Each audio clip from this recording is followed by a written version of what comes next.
Muy buenos días aún. Vamos a meditar en la palabra del Señor.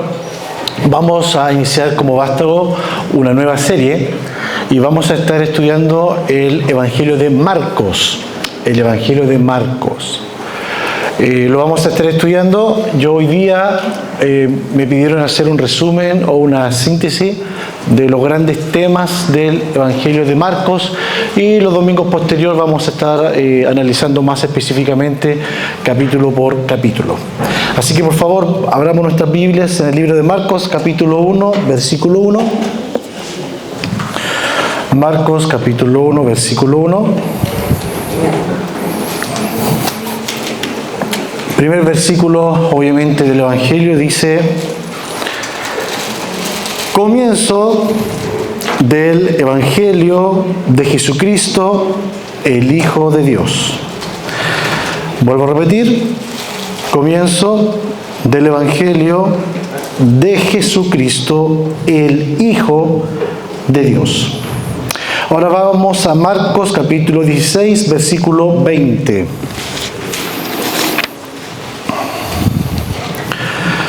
Marcos capítulo 16, versículo 20, último versículo del Evangelio de Marcos.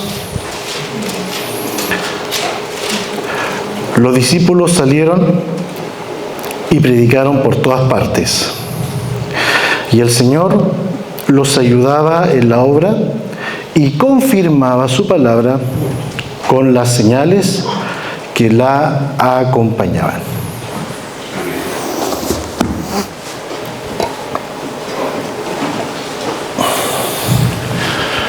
El Evangelio de Marcos muy posiblemente fue el primer evangelio en escribirse. Se escribió aproximadamente entre el año 55 y 65 después de Cristo. Y según algunos padres de la iglesia, como Papías, Justino Mártir, Eusebio, la información del Evangelio de Marcos vino principalmente del apóstol Pedro. Incluso estos padres de la iglesia decían que Marcos era el intérprete de Pedro. Es decir, Marcos fue, no sé si formado, pero sí aprendió muchísimo de la historia de Jesucristo a través del gran apóstol Pedro. Marcos fue parte de la primera generación de cristianos. Él colaboró en el ministerio de 3 apóstoles, de Bernabé, Pablo y Pedro. Si bien el autor o ninguno de los evangelistas se menciona como yo soy el autor de Marcos, sin ninguna duda fue el autor del evangelio, por eso lleva su nombre. Y si bien no se menciona específicamente, pero hay un pasaje en la Biblia que está en Marcos capítulo 14 del versículo 51 al 52, que es cuando arrestan a Jesús. Y dice ese pasaje que junto a los discípulos y junto a Jesús había un muchacho que estaba desnudo, estaba con ropa interior y estaba en una sábana, y cuando fueron a apresarlo, él dejó la sábana y escapó.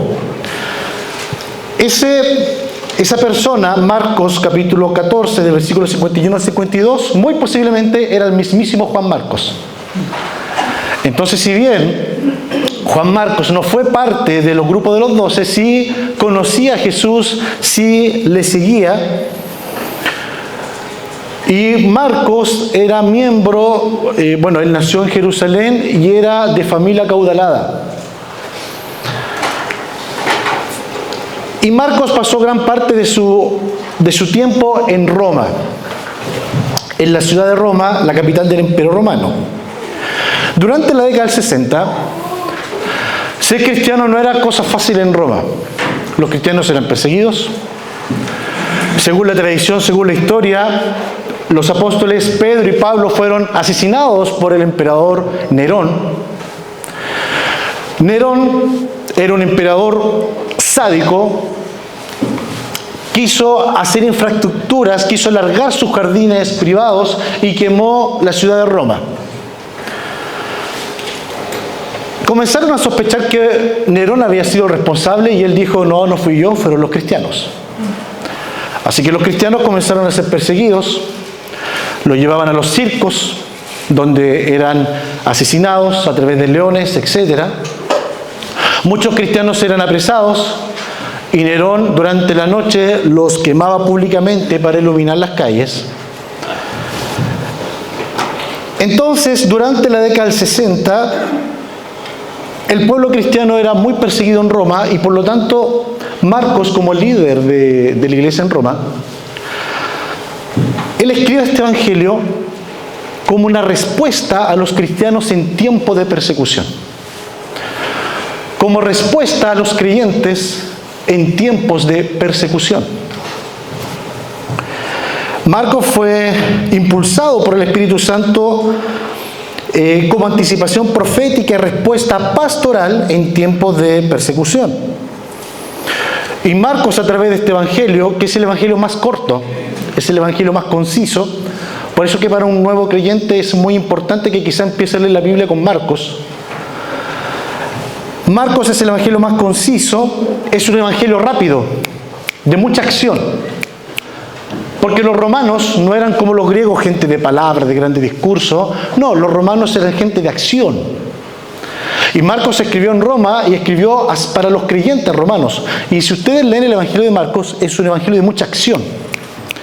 Solamente Jesús, en el evangelio de Marcos se menciona 4 parábolas, pero hay más de 18 milagros relatados en 16 capítulos. Además que Marcos explica las costumbres judías, hay palabras latinas insertas en el Evangelio. Entonces el Evangelio de Marcos es un evangelio rápido, de acción, porque los romanos son gente de acción, no de grandes discursos. Pero Marcos, al ver la persecución que tenía el pueblo cristiano, si ustedes leen el Evangelio, Marcos habla de 3 grandes temas. Obviamente el Evangelio se refiere a Jesucristo, pero de 3 grandes temas de nuestro Señor Jesucristo. En primer lugar, Marcos, una gran área temática del libro de Marcos es que Jesús es el Hijo de Dios. Esa es la primera gran área temática del Evangelio de Marcos, que Jesús es el Hijo de Dios. Segunda área temática del Evangelio de Marcos es que Jesús es el Mesías, pero es un siervo. Gran énfasis en el Evangelio de Marcos es mostrar a Jesús como un siervo. Y en tercer lugar, no solamente que Jesús es el Hijo de Dios, no solamente que es un siervo, sino que también es un siervo, pero un siervo sufriente. Esas son las 3 grandes temas o las 3 grandes perspectivas con que Marcos representa a Jesús. Cada evangelista muestra desde una particular perspectiva a Jesús. Por ejemplo, Mateo habla de Jesús como Jesús Rey, el Mesías; Lucas, Jesús el hombre; Juan, el Jesús divino; y Marcos lo refiere como un Jesús Hijo de Dios, pero también Jesús siervo y un siervo sufriente. Vamos al primer gran tema de Marcos. Jesús es el Hijo de Dios. Como leímos en el primer versículo, Marcos dice el Evangelio de Jesucristo, Hijo de Dios. La declaración Hijo de Dios con respecto a Jesús se refiere a su divinidad y su misión especial. Vuelvo a repetir, cuando se habla de Hijo de Dios con respecto a Jesús, se refiere a su divinidad y se refiere a su misión especial. Marcos deja claro que Jesús es divino. Jesús no es solamente un líder religioso, Jesús no es solamente un profeta, Jesús no es solamente un maestro de la ley, Jesús es Dios encarnado. Vemos en Marcos capítulo 1, versículo 11, en el bautismo de Jesús, Marcos relata cómo se escucha una voz en el cielo donde el Dios Padre habla de Jesucristo: este es mi Hijo amado. También en la transfiguración de Jesús en Marcos capítulo 9, versículo 7, los discípulos escuchan la voz del Padre cuando Dios Padre habla de Dios Hijo, que Él es mi Hijo amado, a Él oíd. E incluso los demonios, en el Evangelio de Marcos, reconocen a Jesús como Dios. Si ven en Marcos capítulo 3, versículo 11, los demonios reconocen a Jesús, y Marcos capítulo 5, versículo 7, le dicen: ¿qué tienes contra nosotros, Hijo de Dios? Y tenemos que nosotros tener claridad con respecto a esto, porque como hemos hablado muchas veces, tenemos que tener claro que Jesús no es un ser humano común y corriente. Jesús es más que un ser religioso. Jesús es más que un simple líder religioso. La salvación no depende de uno. La salvación no depende de qué dice el Papa, de qué dice Buda, de qué dice Hare Krishna. La salvación depende de una persona, y este es Jesucristo. Jesucristo es Dios, y nosotros tenemos que estar claros con eso. Hay sectas que dicen que Jesucristo no es Dios, o que Jesucristo es un Dios menor, o que Jesucristo es un Dios menor creado por Dios Padre. Eso es totalmente mentira y es una falsa doctrina. Tenemos que tener claro que Jesús es Dios encarnado, igual que Dios Padre. Él no fue creado, Él no fue hecho, pero Jesucristo es Dios.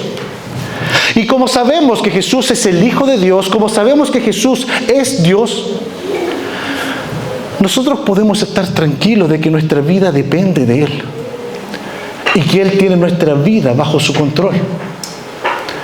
Si nosotros sabemos que el Rey de nuestra vida es Dios mismo, y que Él murió por nosotros en la cruz, y que al tercer día resucitó, entonces podemos tener fe y confianza que dependemos 100% de Él.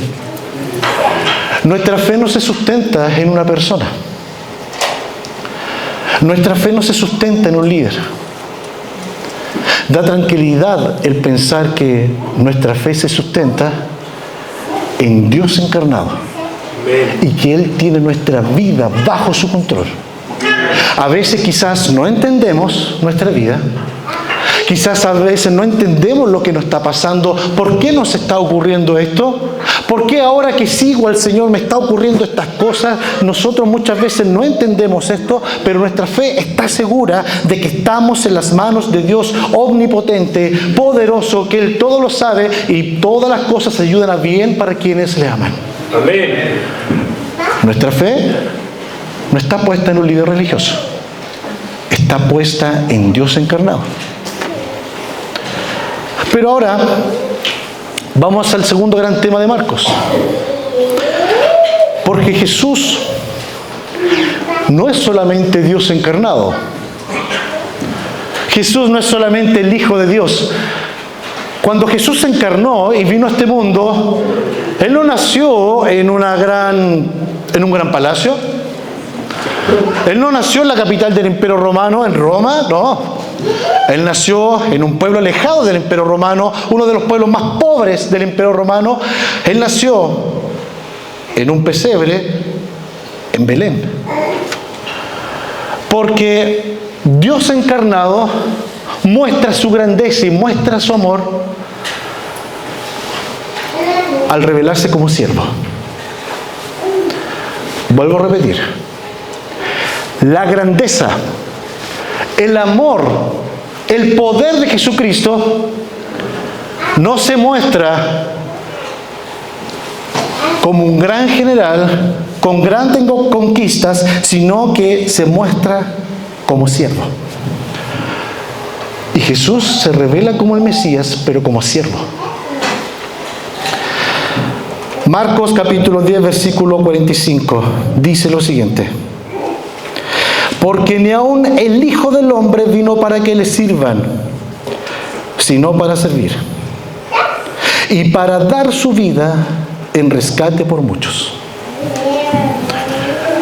Jesús es el Mesías, pero Él vino a servir.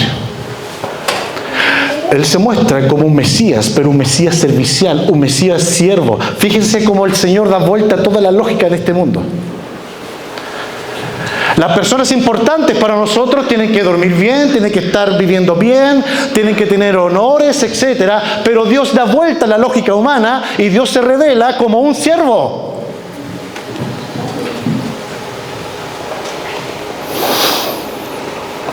Marcos capítulo 9, versículo 35. Si alguno quiere ser el primero, que sea el último de todos y el servidor de todos. ¿Se fijan cómo cambia la perspectiva del Señor? Cuando yo estudié en el seminario bíblico, me dijeron: Sebastián, ¿tú quieres predicar tal día? Sí, por supuesto, un tal domingo. Ya, de lunes a sábado vas a hacer aseo, vas a limpiar los baños de la facultad, te vas a preocupar de todo. Después de hacer eso, vas a predicar. ¿Ok? Perfecto, ningún problema. ¿Saben qué querían enseñar con eso? Servicio. Humildad, servicio. Muchas veces en las iglesias las personas piensan y vienen a buscar un cargo, hablar en público, y yo vengo a esta iglesia, pero yo vengo acá a predicar, y mi don es predicar, y yo no hago nada más aparte de predicar. Esa no es la mentalidad del reino. La mentalidad del reino es servir. En distintas áreas, por supuesto que sí, porque somos un cuerpo, pero servir. Jesús dijo: el que quiera ser primero, que sea el último, un servidor de todos ustedes. Y acá quiero hablar específicamente a nosotros los varones. Quiero hablar específicamente a nosotros los varones. La Biblia nos indica que el hombre es cabeza de la familia, es el líder de la familia. Nosotros los hombres somos el líder del hogar. Somos la cabeza. Esa doctrina hoy día choca. ¿Y saben por qué choca? Porque se piensa de inmediato en conceptos mundanos. Se piensa de inmediato. Se piensa que ser líder es ser jefe. Y no. Dios puso al hombre como cabeza del hogar, como líder del hogar.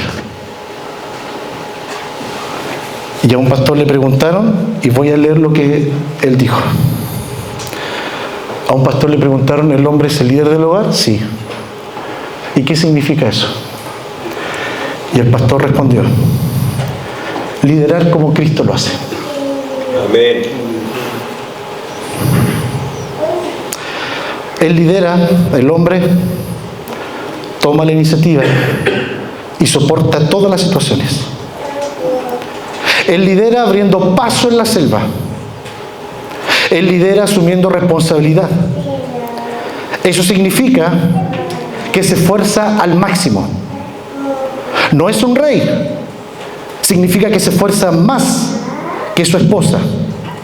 Que significa que si llega a casa tras un pésimo día laboral y la casa está desordenada, su esposa está enferma y la loza está sucia, él limpia la casa, lava la loza, acuesta a los niños, y luego de trabajar afuera de tu casa, llegas a la casa y llegas a trabajar.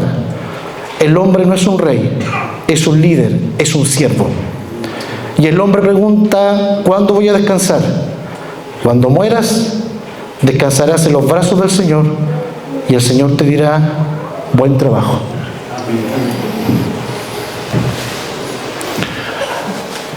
Los varones somos siervos, somos líderes del hogar. Y somos siervos. Liderar como Jesús lo hace.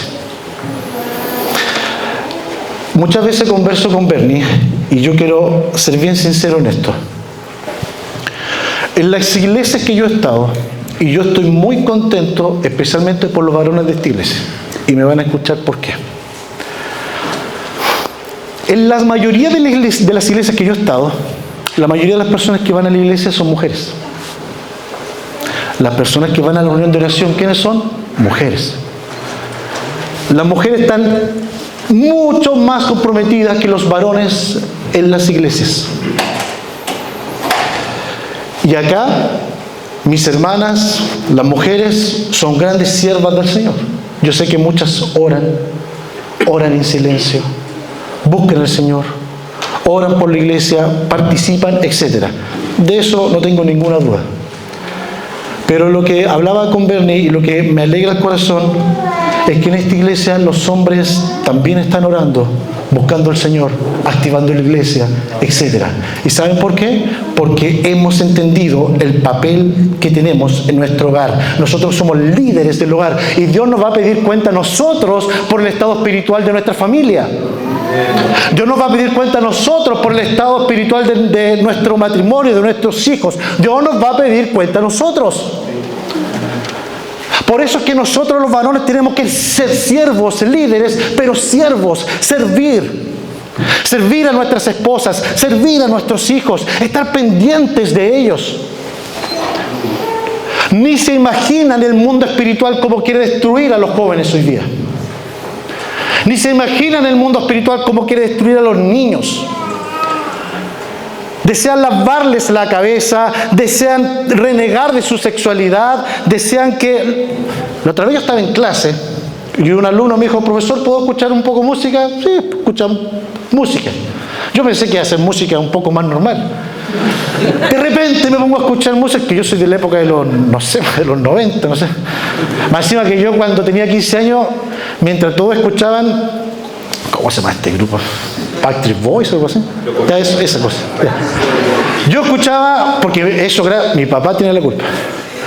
Desde los 12 años mi papá me empezó a meter a capela en la cabeza. Entonces yo escuchaba a capela todo el día. Música a capela. Y yo dije, ya, escucharé, no sé, alguna cosa decente. Me pongo a escuchar la letra de la canción que se me dio un infarto. Yo le dije, ya, apaga esa música inmediato. Y después le dije, ven, pásame tu audífono. Quiero escuchar lo que tú escuchas. Bueno, no sé si llama música esa cosa, porque por último antes cantaban, ahora no cantan, como que son rimas y no sé. Y toda la música al mismo ritmo. Y hablan una cantidad de estupideces en la música. No, a ver, no es solamente que hablen de sexualidad. En las canciones habían garabatos, había malas palabras, yo casi me dio un infarto. Y que en la noche, y tú, Y yo le decía a la niña, oye, ¿ustedes escuchan esta música? Sí, la bailamos. Ah. ¿Y ustedes igual? Sí, nos gusta esta música. Y a mi papá igual le gusta. Yo después llamé a un muchacho que era cristiano. Le dije, no está bien lo que tú estás haciendo. ¿Y por qué sin música? Bueno, en primer lugar le dije, no sé si es música esa cosa. Pero yo le dije, ¿y tú crees que a través de la música no hay influencias espirituales? ¿Ustedes creen que a través de la música no hay influencias espirituales? Saúl estaba bajo ataques demoníacos y el rey David traía la presencia del Señor y el Espíritu Santo se actuaba a través de la música de David. ¿Y ustedes creen que Satanás no unge a cantantes para atrofiar la mente de los jóvenes? Hay fuerzas, como una vez les dije, si no invertimos nosotros los padres en la educación de nuestros hijos, en la educación cristiana, Satanás va a invertir más que nosotros. Si nosotros no invertimos en libros, en videos, en que los niños vengan a la iglesia, que se junten con otros cristianos, si no me doy el tiempo para conversar con mi hijo, si no me doy el tiempo para educar a mi hijo, si no me doy el tiempo para enseñarle a orar a mi hijo, para orar con mi hijo, Satanás lo va a hacer y va a destruir su vida. Varones, por favor, seamos siervos, líderes, pero siervos. Dios nos va a pedir cuenta a nosotros. Satanás desea destruir los hombres. Una vez yo escuché a un predicador decir que en el mundo actual Satanás ataca a la hombría y están perdiendo la hombría. Y ojo, no me refiero aquí a machismo, ustedes saben a lo que me refiero. Este espíritu de lucha, este espíritu que me va mal, no importa, me sacudo y sigo. Este espíritu que lucho por mi familia, que sigo adelante con mi familia, me equivoco, no importa, sigo adelante. Satanás ha roto ese espíritu de hombría. Y en vez de tener hombres, tenemos adolescentes. Tenemos que ser hombres que luchen por nuestros hijos. Luchemos por nuestras esposas, luchemos por nuestras familias. Somos cabeza del hogar. Somos líderes del hogar. Pero líderes siervos. siervos.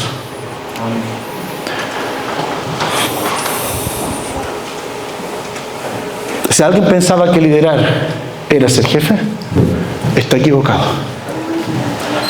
Es servir. Amén. Es servir. Jesús es el Hijo de Dios, es siervo, no solamente siervo, Él se demuestra en el libro de Marcos como siervo sufriente. Vamos a Marcos capítulo 13, versículo 13. Debemos entender algo. El cristianismo, cuando uno se entrega a Cristo, nuestra vida cambia. Tenemos sentido de vida, paz, seguridad. Dios puede obrar a través de nosotros y en nosotros. Podemos estar preocupados y sabemos de que Dios está con nosotros. Incluso a veces podemos orar por milagros y Dios actúa a través de milagros. Dios actúa a través de milagros hoy día. No pierdan esa fe. Amén. Dios puede sanar al enfermo, puede libertar al oprimido, Dios puede, milagros financieros, Dios puede hacer. Pero vamos a Marcos 13:13. Por causa de mi nombre todo el mundo los odiará. Pero el que se mantenga firme hasta el fin será salvo.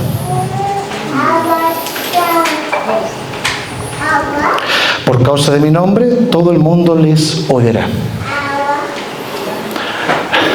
A veces nosotros nos enfocamos, Dios promete estar conmigo, y nos olvidamos de algunas promesas. Por causa de su nombre, el mundo nos va a odiar. Si alguien piensa que venir a Cristo, vivir desde ya en el paraíso, sin ninguna enfermedad, sin ningún problema, que todos me amen en mi trabajo, que todos me amen en mi familia, que todos me amen en mi colegio, porque yo soy cristiano, está equivocado. Va a haber persecución.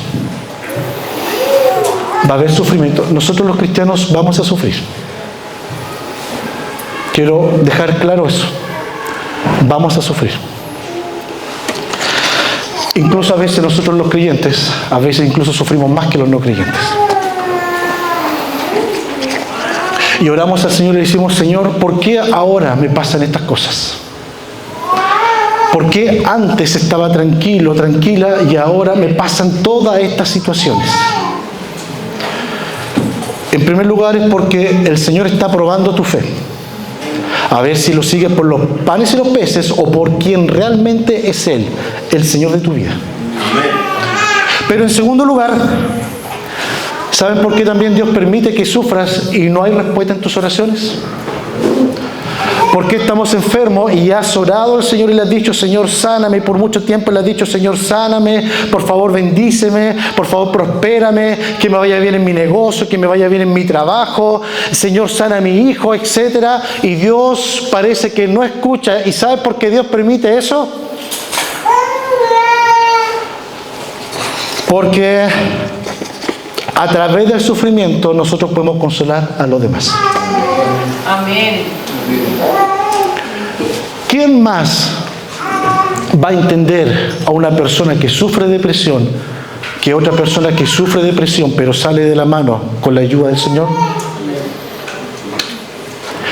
¿Quién más va a entender a una persona que está enfermo, que está sufriendo, que otra persona que también está enfermo, también está sufriendo, pero sale adelante con la ayuda del Señor? ¿Sabes por qué Dios permite el sufrimiento en tu vida? ¿Y sabes por qué Dios aún no te sana? ¿Y sabes por qué el Dios aún permite eso? ¿Sabes por qué? Porque tú vas a consolar y vas a ser ejemplo para los demás.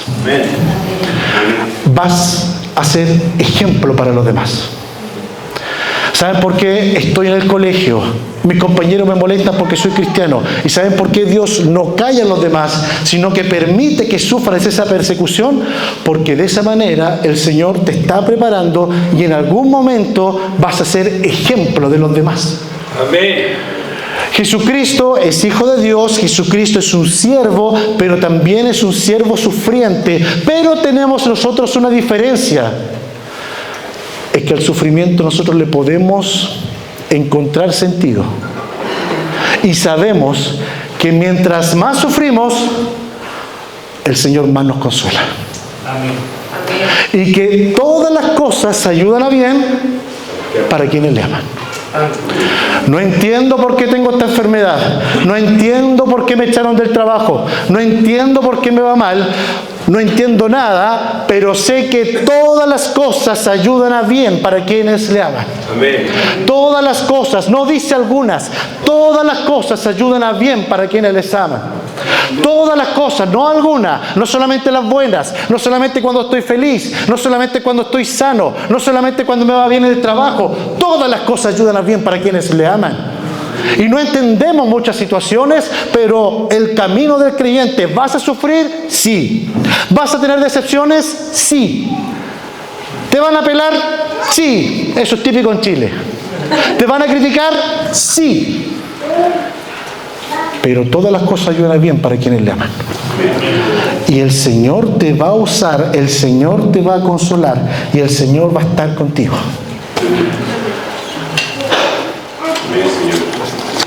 Y quiero terminar con esto. No nos olvidemos de estos puntos principales. Tengamos fe en Jesús porque Jesús es el Hijo de Dios. Él es Dios. No escuchemos a sectas que dicen que Jesús no es Dios. No, Jesús es Dios. Dios encarnado. Jesús es Dios. Y Jesús se revela como siervo. Y como un siervo sufriente. Amén. Hermanos, estamos invitados a servir. Sirvamos. La iglesia no es como cuando yo voy al cine, me tomo una Coca-Cola con azúcar, obviamente, y me como palomitas de maíz. La iglesia no es un show. Aquí en la iglesia tenemos que venir a servir. Amén. A servir. En lo que sea, no todos tenemos los mismos dones. Si se da la oportunidad, sirve. Quizás saludando a los demás, saludando a la persona que está a tu lado, pero sirve. Dándole bienvenida a las personas nuevas, sirve. Ayudando a las personas en situación de calle, sirve. Visitando al que está enfermo, sirve. Yo siempre me he encontrado y he escuchado a gente enferma que dice, nadie me viene a ver en la iglesia, estoy solo. Y yo le pregunté, ¿y alguna vez tú fuiste a ver a alguien que estaba enfermo cuando tú estabas sano? La iglesia es servicio. Hombres, hermanos, sirvamos. Dios nos va a pedir cuenta a nosotros. Nosotros somos líderes de la casa. Somos líderes del hogar. Dios nos va a pedir cuenta a nosotros de la educación de nuestros hijos. Dios nos va a pedir cuenta a nosotros del ambiente espiritual de nuestra familia, a nosotros. Nosotros somos líderes. ¿Esta predicación la están grabando? Sí, yo iba a contar algo de mi familia, pero ya la voy a contar igual. Total, no se la voy a enviar a mis padres. Mi padre, un gran hombre que yo admiro y que amo mucho, pero yo siempre me daba cuenta de algo, de que ¿quién iba a la reunión de apoderado? Mi mamá. Anda tú nomás. Dame tú nomás. Y los hombres tenemos que ser presentes. Estimados hermanos, pídele a los profesores qué le están pasando a los niños. Vean los planes y programas. Preocúpense, preocupémonos de nuestros hijos. Dios nos va a pedir cuenta a nosotros. A nosotros. Seamos líderes, líderes siervos. ¿Por qué creen que Satanás está tratando de atacar a los hombres? Porque sabe que un hombre que se destruye, destruye matrimonio, destruye familia, etc. ¿Por qué creen? ¿Por qué creen que nosotros los hombres, Satanás nos ataca a través de la pornografía, a través de aplicaciones eróticas? ¿Por qué creen? Satanás sabe que si destruye a los hombres puede destruir una familia. Hermanos, luchemos por nuestras vidas. Amén. Luchemos por nuestra familia. De verdad les pido, luchemos por nuestra familia. Luchemos por nuestro matrimonio, luchemos por nuestros hijos. Luchemos. Y en tercer lugar, en la vida vamos a sufrir. Van a haber situaciones complejas. El camino del creyente no es un jardín de rosas, hay espinas. Así es. Por esas heridas pueden ser sanadas por Jesucristo. Amén. Y Jesucristo puede darle sentido a tu dolor. Amén. Amén. Oremos. Pero quiero hacer dos oraciones. Quiero hacer una oración especial. O sea, quiero hacer una oración general por cada uno de nosotros. Y luego quiero hacer una oración por nosotros, los varones. Necesitamos oración. Amén. Necesitamos ser líderes. Levantarnos como guerreros. Luchar por nuestra familia. Luchar por nuestro matrimonio. Somos guerreros. Llegamos cansados a la casa, sigamos peleando. Estamos cansados de las situaciones de la vida, sigamos peleando. Yo sé que muchas veces las mujeres desean a nosotros los hombres pegarnos con la olla en la cabeza porque no nos entienden, ¿no es cierto? Así es. A veces somos extrovertidos, muy emocionales. Especialmente cuando vemos fútbol, cuando vemos un partido. Por ejemplo, cuando Chile salió campeón de la Copa América, yo me puse a saltar, empecé a golpearme por las paredes, empecé a saltar arriba de la cama. Bernie me decía, pero Seba, ¿qué te pasa? ¿Estás loco? Seremos campeón de la Copa América. También sufrí con el Pablo y Pinilla. Otros también sufrieron. No los voy a mirar, pero varones, somos líderes del hogar, siervos. Sirvamos como Jesús lo hizo. ¿Saben cómo Jesús ejemplificó de mejor manera el liderazgo? Cuando tomó toalla y lavó los pies de sus discípulos. Siervos, líderes del hogar. Y estimadas hermanas, a veces, más que criticar al esposo, oren por él. Necesita de su apoyo. Una mujer puede sacar lo mejor o lo peor de un hombre. Saquen lo mejor. Aliéntenlo. Él es un guerrero, pero necesita ayuda. Señor, quiero pedirte por cada hermano y hermana que está acá. Nosotros somos siervos tuyos y ayúdanos a tener esta actitud de servicio. Y quiero pedirte que tú nos bendigas a cada uno de nosotros, tanto hombres como mujeres, que podamos ser siervos, líderes serviciales. Señor, y que podamos amarte a ti por sobre todas las cosas, confiar en ti que tú eres Dios y confiar en ti también cuando suframos, porque vamos a sufrir o estamos sufriendo. Si tú lo permites, es por algo. No sabemos por qué, pero es por algo. Y ese sufrimiento va a servir para consolar incluso a otros y decir, te entiendo, yo también lucho con lo mismo.